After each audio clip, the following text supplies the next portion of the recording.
Hello everybody, today I am in the city of Lucca in Italy. So already I can see where the water would have flowed around the city. You know, this moat level that they have all the way around the city, and then they've got the walls similar to Berwick upon Tweed in Northumberland, the Starfort city they had there. I don't know if this is classed as Starfort city, but look at the walls that go all the way around and where the water would have flowed, where it dips down just there. We can see here just outside, these are where the old pipes used to be. Water would have played an integral role all around this area of land, all around these cities, everything built upon the principle of water. Look, 2 minutes from where I showed you the wall, we have a stream, powerful stream running right through the centre. Look at that.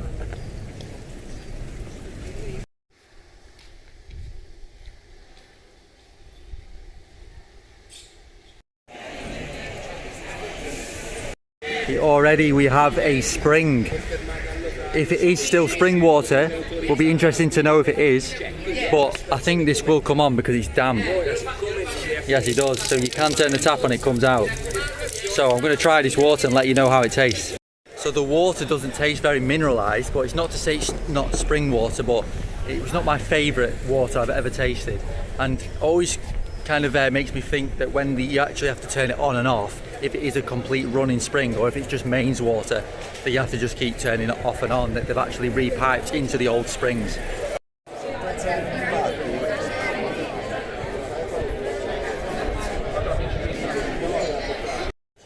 Wow, look at this church. Look at the artwork on the front of that.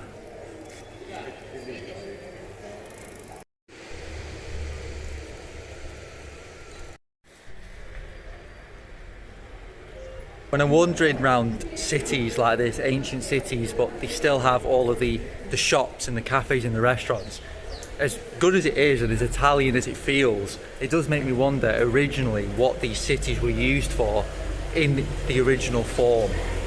It's something to ponder on.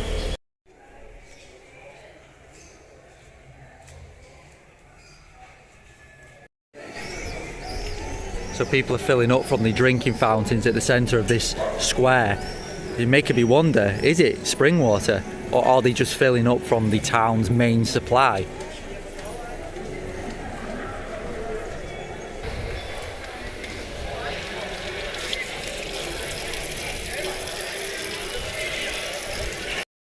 Look at this structure here. Look at all the smaller cavity magnetron, the big cavity magnetron, cymatics, sound. Look at the two lions on this one. All these structures turned into churches and religious buildings. Now you wouldn't put that many religious buildings next to each other if they were all just churches and religious buildings. They would be in a grid, an electric grid of some sort in the town and the cities around the world. They've just been turned into these religious buildings afterwards to distract the humans to what their original function was.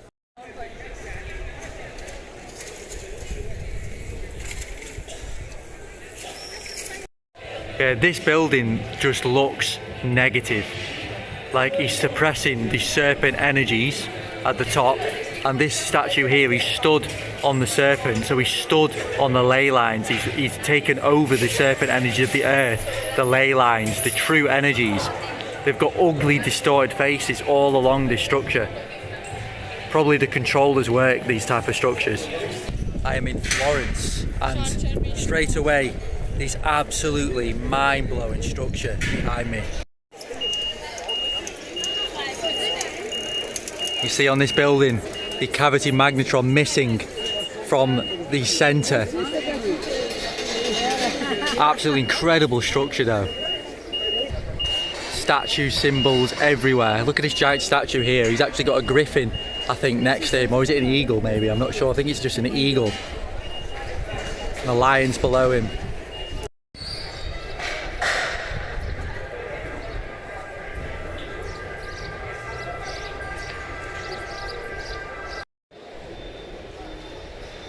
Look at the intricacy and all of the different animals that are on here. Like that, I think that's like a really like a little skylark or something.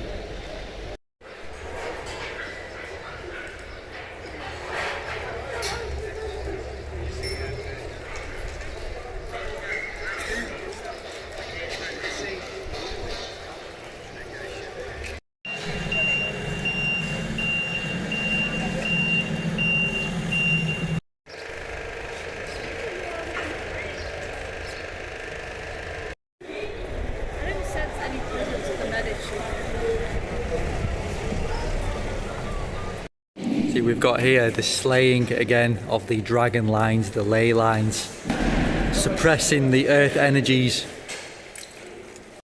Here again we have the old temples, the old structures, always underground water.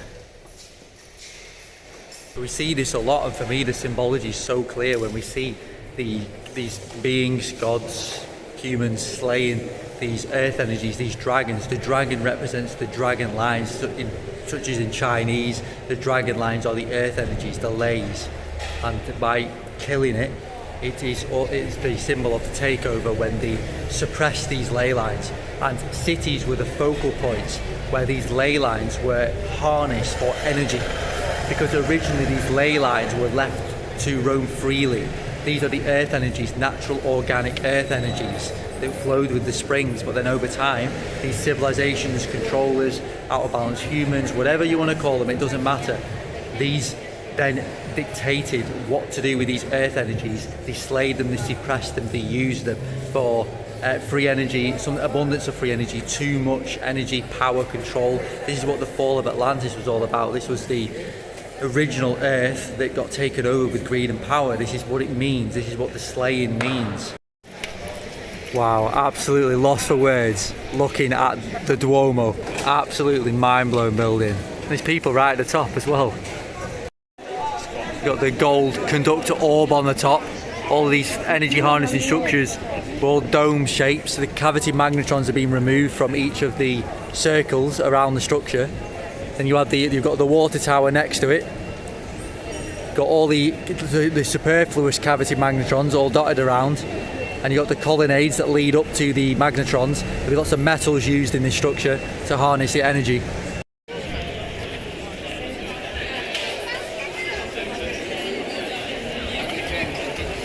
The cavity magnetrons still intact, the sound cymatics, but I don't even know where to look here. The amount of artwork and symbols, even just on the door, on every column, on every single bit of the structure is just filled with so much stuff, so much art.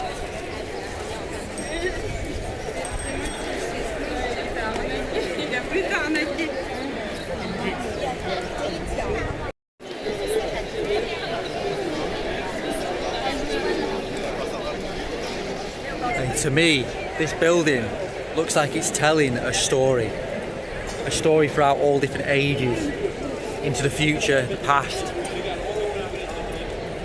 It's so much for the mind to grasp. It cannot grasp it. It's too much for the half an hour that we're going to be spent looking at it anyway.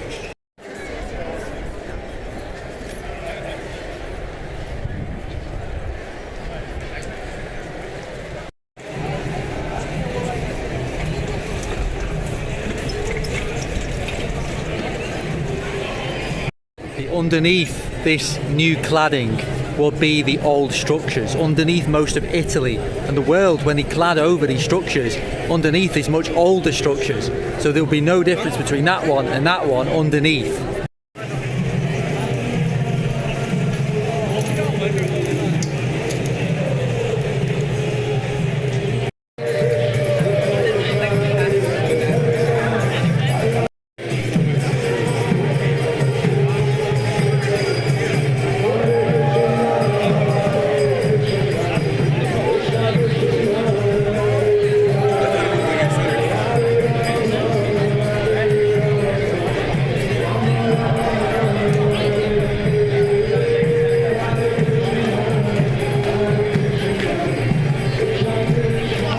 Look at the way the column just weaves around in spiral.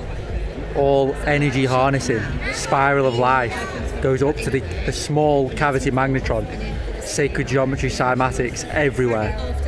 You join me in Rome today, and straight away I'm going to be talking about this spring. So this is the first spring I've actually came across, and we've been walking for about half an hour-ish. And so apparently there's about 2,500 drinking fountains around the whole of Rome. I've looked on the internet, that seems absurd amounts, and compared to the amount of shut down springs in the world, it makes me think, are these true spring water? Is this true spring water, or is it being chemically altered and filtered in some sort of way that's altering the natural course. But with this, the first one I've tasted, this tastes very mineralized. It's incredible water, and I'm going to show you what this looks like, the symbol of the scallop shell.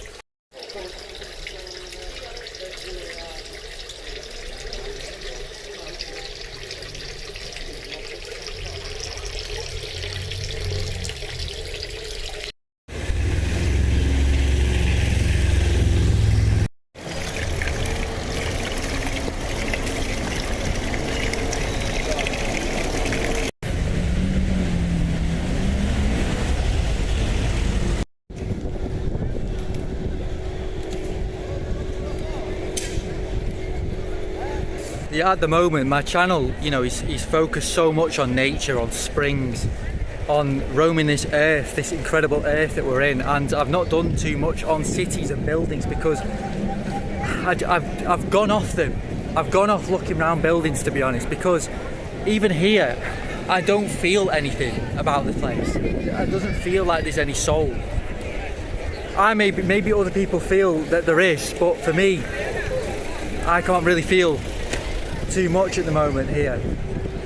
It just feels like I'm out of nature when I come to the city, and I'm trying to understand and understand what the function of these cities were in the ancient world. Obviously now it's tourism, eating, drinking, partying.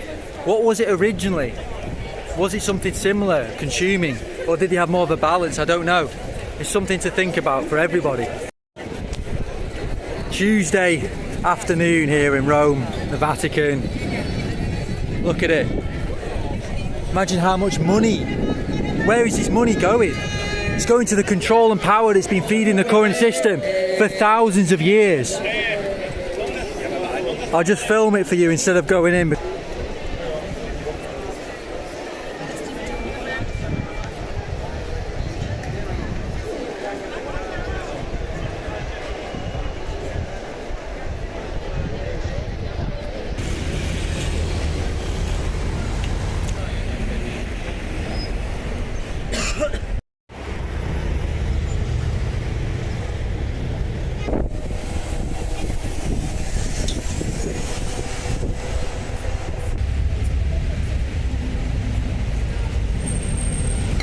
Oh, look at this one here, as usual. Got the symbol of the scallop shell here, like we've seen a lot in Rome, the symbol of the pilgrimage. But yet we've got a slab in the middle, marble slab, where the spring used to be. So they cover up the old spring.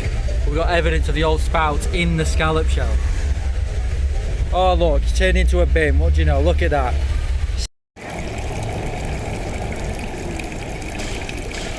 Thank you so much, Roger. Oh my gosh, you! See here we've got a sacred fountain with so many different sculptures, water coming out, signifying the abundance of water. The obelisk above with Egyptian style hieroglyphs, and then the Pantheon behind. Again, the spring and the old structures always next to each other. The springs always came first, the water always came first, remember.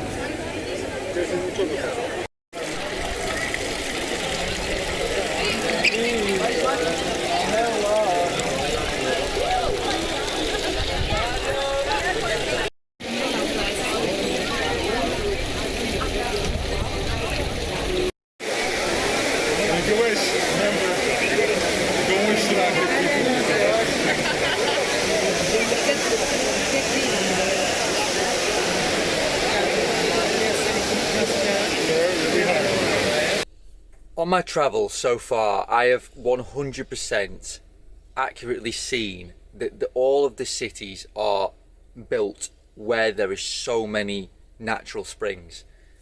A lot of the time these cities will be on powerful ley lines.